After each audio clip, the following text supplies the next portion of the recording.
Kaj se zgodi z omrežjem ekonomske elite, ko pride do menjave politične oblasti? Ali res velja železna zakonitost, da je ekonomska elita tista, ki določa politično oblast, ali morda v določenih okoliščinah velja tudi obratno? Vprašanje, kakšna bo privatizacija, kakšen bo tip privatizacije, je v resnici vprašanje o tem, kakšna bo družbena struktura.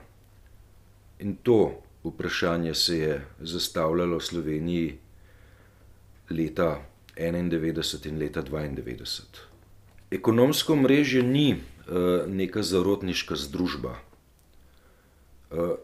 Vsi podatki o tem, kdo je v ekonomskih omrežjih, kdo so nadzorniki, kdo so člani uprav gospodarskih družb, so objavljeni v poslovnih registrih, v sodnih registrih in v medijih.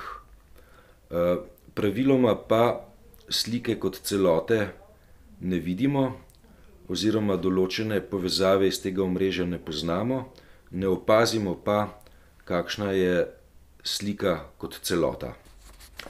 Eno od vprašanj, ki se zastavlja analitikom tudi v svetu, je, ali je normalno, da bankirji, ki osebno poznajo kreditojemalce, tem ponudijo kredite po nižji obrestni meri. In zakaj se to v svetu dogaja? Kdo v Sloveniji bolj vpliva na koga? Politične oblasti na ekonomske elite ali nasprotno?